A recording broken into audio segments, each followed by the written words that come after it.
Hey, salut à tous, c'est Matt, je suis de retour pour une autre vidéo et cette fois-ci je vous parle d'une série TV, une série qui m'a beaucoup marqué dans les dernières semaines, mois, depuis le début de la série jusqu'à la finale qui a eu lieu la semaine dernière.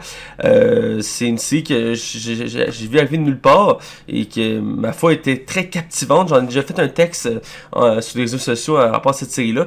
C'est la série Project Blue Book, qui est la dernière série en date des séries de History Channel, une chaîne spécialisée sur l'histoire. Donc c'est une série historique. Mais d'abord, pour comprendre le contexte de la série, il faut comprendre c'est quoi le projet Blue Book. Bien, le projet Blue Book, c'est une commission qui a été mise en place par le US Air Force afin d'étudier et d'enquêter sur les phénomènes d'OVNI. Cette commission fut créée en 1952 et resta active jusque dans les années 69. Et à partir de 1970, elle a été considérée comme inactif.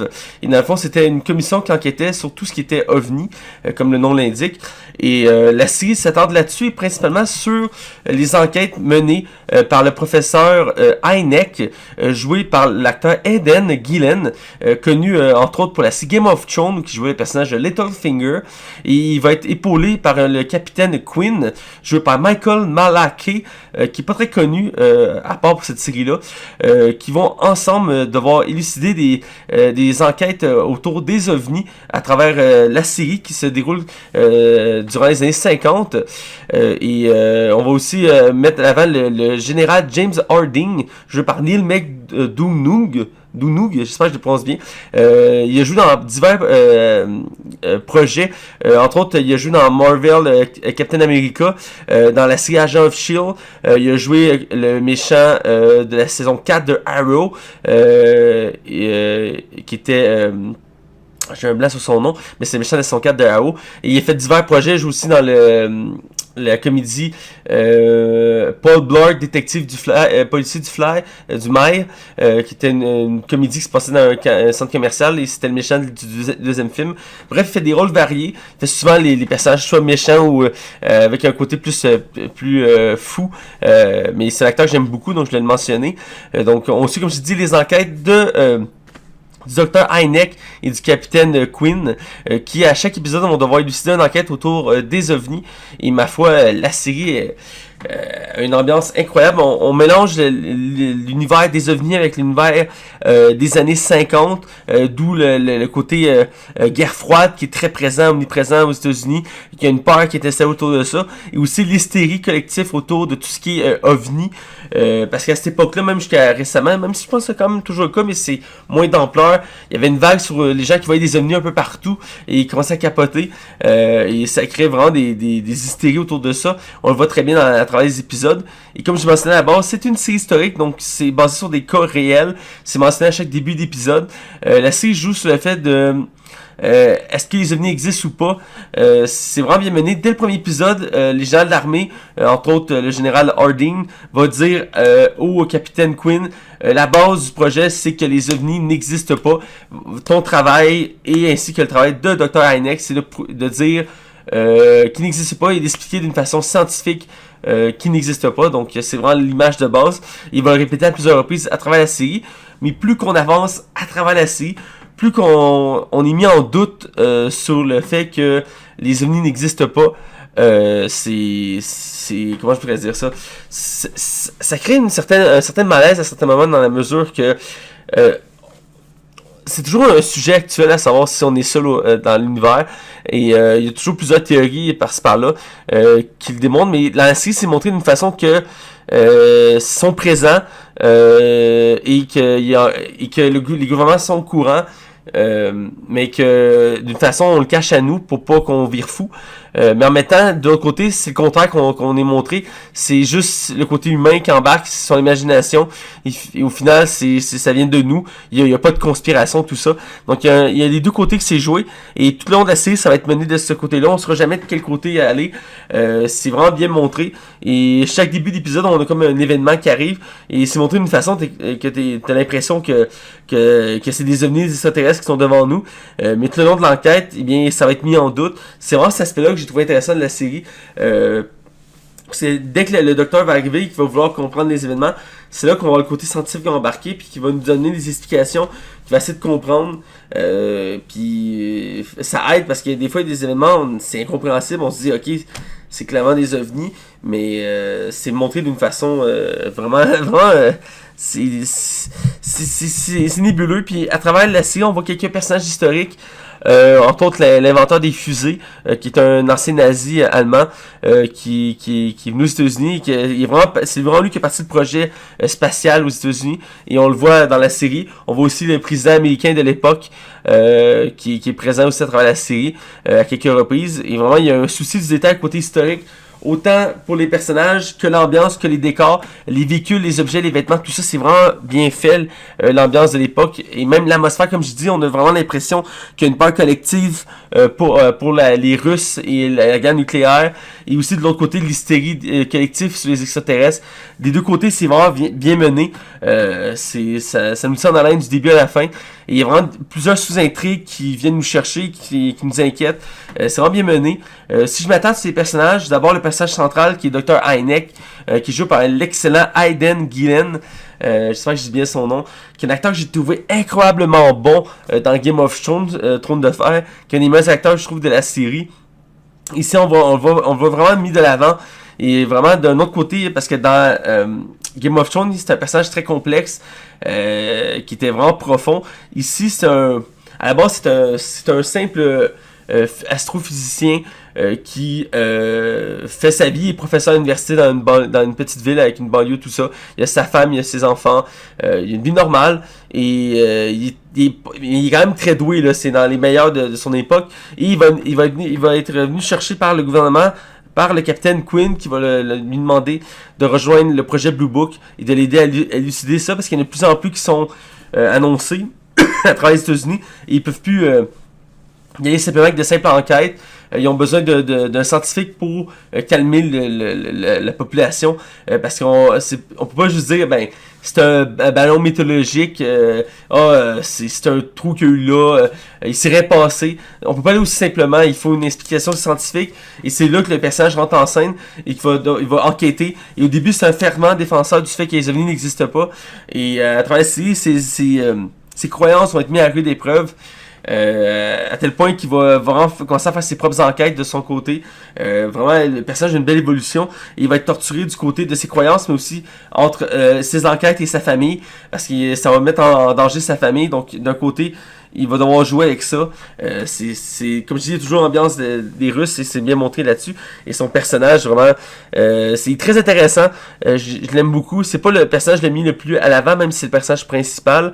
Mais j'adore sa façon d'évoluer, son questionnement. C'est lui qui est le plus posé de la série.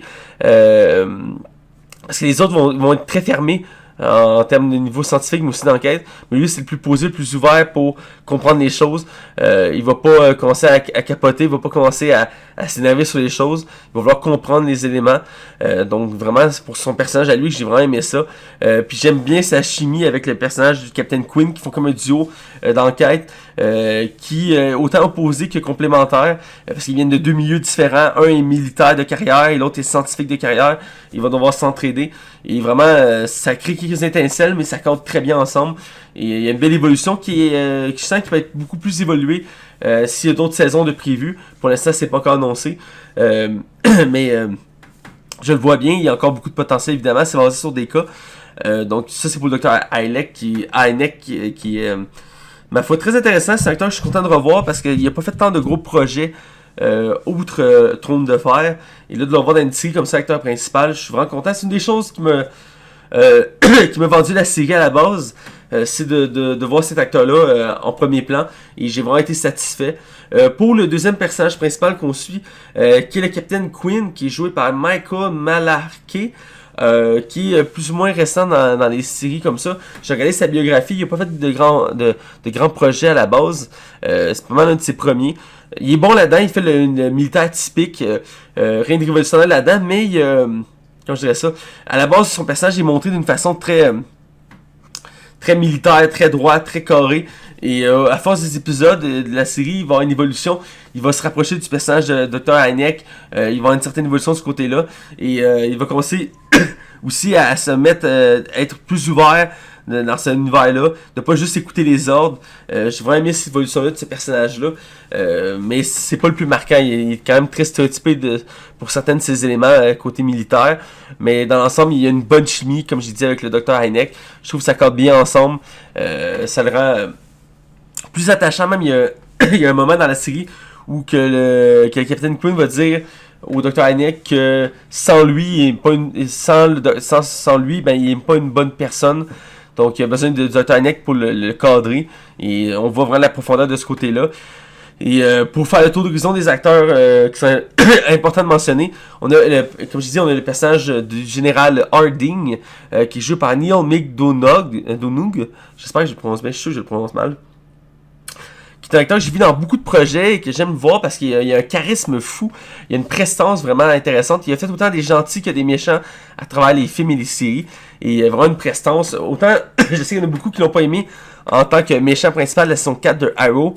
Mais je l'ai trouvé vraiment intéressant là-dedans, pareil. Puis je l'ai mis dans d'autres univers, entre autres Agent of S.H.I.E.L.D. et Captain America, qui fait un soldat de l'armée. Il est capable de faire vraiment divers rôles. Et là-dedans, il fait un général typique de l'armée américaine qui, lui, gère le projet Blue Book. Et lui, il sait beaucoup de choses, mais il filtre l'information. Et il va comme tirer un peu les ficelles de tous les côtés. Et on a besoin de savoir s'il fait partie du côté des gentils ou des méchants. Si je peux dire comme ça, même s'il n'y a pas vraiment de côté montré dans la série. Parce que si on voit de la série, les méchants c'est les Russes, les Américains c'est les gentils. Mais il y a des personnages qui sont plus nuancés comme lui. Qu'on sait pas trop ses intentions. Mais qu'il y a certains éléments. Et à travers lui, on découvre d'autres choses qu'on voit pas à travers les enquêtes, on voit d'autres points de vue, et c'est là où, encore une fois, ça nous augmente beaucoup plus le questionnement sur le fait que est-ce que les ennemis existent ou pas. C'est vraiment bien travaillé pour ça. Puis le général va vraiment nous montrer cet aspect-là du gouvernement, le point de vue un peu du gouvernement, même si c'est très effleuré. Excusez-moi, j'ai vraiment mal à la gorge. Et donc, j'ai aimé voir ce personnage-là qui va vraiment avoir une prestance, qui va donner des ordres et qui va être présent partout. Et quand tu vas arriver, tu sais qu'il y a quelque chose de grave qui arrive. Donc, vraiment, j'ai aimé sa prestance. Pour la série en soi, c'est une série qui est vraiment hors norme. Il y en a beaucoup qui la comparent à X-Files, qui est une série du même genre, qui est excellente d'ailleurs, X-Files. Oui, ça reste dans la lignée si on veut. Cette série-là, par contre, tire du côté historique vraiment plus de l'avant.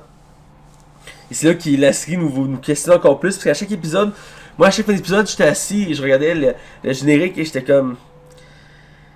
Mais qu'est-ce que j'ai vu, là? Est-ce que c'est vraiment ce que j'ai vu? Est-ce que c'est la vérité ou il y a une adaptation? Ou... il y a beaucoup de questions. Je sais pas si c'est juste moi, mais avec les commentaires que j'ai vus, les critiques que j'ai vus, je pense que je suis pas le seul.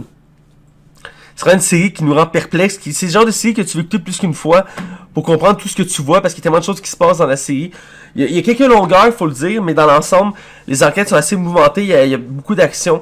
Il y a beaucoup de science-fiction qui est mis de l'avant, dans le sens que il y a la technologie, les ovnis, tout ça, les effets, tous les éléments de la science pour expliquer ce qui est arrivé.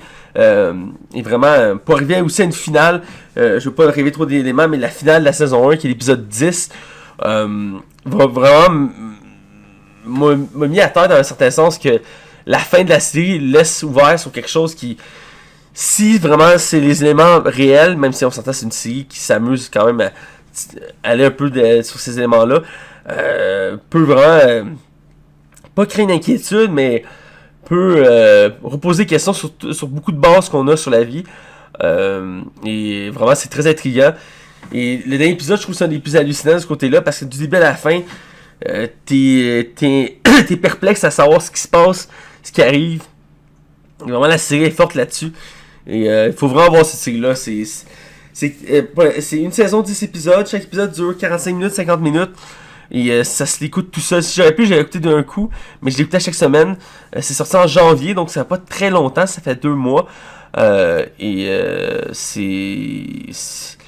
C'est à voir, là. Et, je viens de lire que la série a droit à une deuxième saison de 10 épisodes aussi. Donc, j'ai très hâte de l'écouter. C'est la première saison, écoutez, j'en ai des émotions, là, c'est quelque chose, là. C'est à voir. Si vous tripez sur tout ce qui est science-fiction, ovni, extraterrestre, cette série-là est pour vous. Si vous tripez aussi sur tout ce qui est histoire, comprendre l'histoire de notre vécu, c'est très intéressant aussi. Et c'est, comme je dis, c'est basé sur un personnage qui existe, Dr. Hynek, qui est très intéressant aussi de savoir, c'est qu'il a travaillé de très près avec un autre scientifique, qui lui aussi est un expert dans le domaine, qui est un Français, que je cherche le nom à l'instant. Je l'avais quelque part dans mes affaires. C'est le professeur... attendez, je vais le trouver. Avec Jacques Vallée, c'est ça. C'est le scientifique Jacques Vallée, qui est un Français, qui va créer des tests, des éléments en rapport avec les ovnis avec le professeur Hynek. Et ils vont ensemble créer plus ou moins la ufologie, qui est dans le fond la discipline qui consiste à recueillir, analyser et interpréter les données se rapportant au phénomène des objets volants non identifiés, donc les ovnis. Donc les deux vont travailler là-dessus, vont créer vraiment des bases sur les recherches sur les ovnis, tout ça. Et donc vraiment, c'est quelque chose d'intéressant. Et je vais le mentionner parce que Jacques Vallée est très connu lui aussi dans le domaine de l'astrologie, tout ça, l'astrophysique. Donc je vais vous le mentionner. Et donc, c'est une série, comme je dis, qu'il faut voir. L'ambiance est incroyablement bonne. Elle nous capte du début à la fin.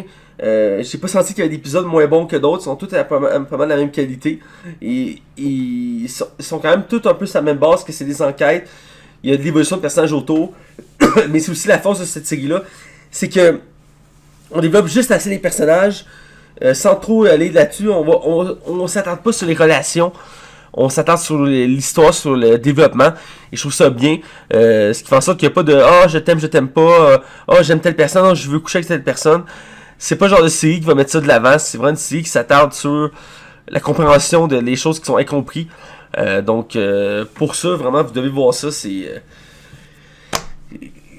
dur d'expliquer bien la série sans trop spoiler, mais...